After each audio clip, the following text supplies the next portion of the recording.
Hello friends, Mahanadi serial next எபிசோடுக்கான promo என்னென்னு பார்க்கலாம் வாங்க. சேனலை சப்ஸ்கிரைப் பண்ணிக்கோங்க, மறக்காமல் பெல் ஐக்கானையும் கிளிக் பண்ணிக்கோங்க.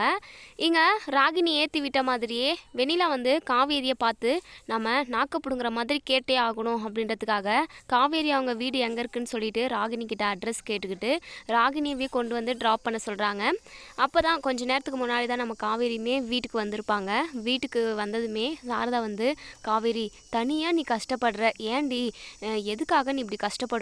நானும் எக்ஸிபிஷன் நடக்கிற இடத்துக்கு கடையை பார்த்துக்கிறேன்னு சொன்னாலும் கேட்க மாட்டேங்கிறேன், நான் தனியாகவே பார்த்துக்கிறேன் அப்படின்னு சொல்கிறேன்.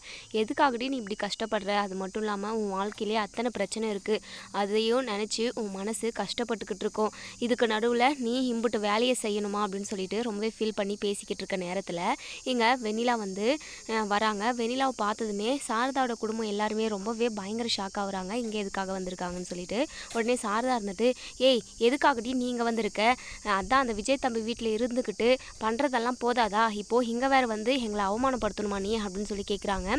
உடனே உங்ககிட்ட நான் பேச வரல, காவேரி கிட்ட தான் பேச வந்திருக்கேன் அப்படின்னு சொல்லிட்டு காவேரி பார்த்து, இங்கே பாருங்கள் விஜய் என்னுடைய புருஷன், அவர் எனக்கு மட்டும்தான். அதான் உங்களோட 1 இயர் அக்ரிமெண்ட்டு முடிஞ்சு போச்சுல்ல, அக்ரிமெண்ட் முடிஞ்சதும் நீங்கள் உங்கள் அம்மா வீட்டுக்கும் வந்துட்டீங்க. அப்புறம் எதுக்காக விஜய் கட்டின தாலி உங்கள் கழுத்தில் இருக்கணும்? விஜய் கட்டின தாலியை கழட்டி என் கையில் கொடுத்துட்டு சீக்கிரமாகவே விஜய்க்கு டிவோர்ஸ் கொடுத்துருங்க. அதுக்கப்புறம் தான் நானும் விஜயும் ஒன்றும் சேர்ந்து சந்தோஷமாக வாழ முடியும் அப்படின்னு சொல்லிட்டு இன்னும் காவேரி அசிங்கப்படுத்துகிற மாதிரியெல்லாம் ரொம்பவே அசிங்கமாக பேசுகிறாங்க. பணத்துக்காக தானே கல்யாணம் பண்ணிக்கிட்டீங்க, எதுக்காக இப்போ விஜய் கட்டின தாலி வச்சுக்கிட்டு இருக்கீங்க அப்படி இப்படின்னு சொல்லிட்டு இங்கே நம்ம காவேரிக்கு பயங்கரமாக கோவம் வந்துடுது. இங்கே பாருங்கள் வெண்ணிலா, விஜய் எனக்கு மட்டும்தான் புருஷன், அவர் என் கழுத்தில் மட்டும்தான் தாலி கட்டியிருக்காரு.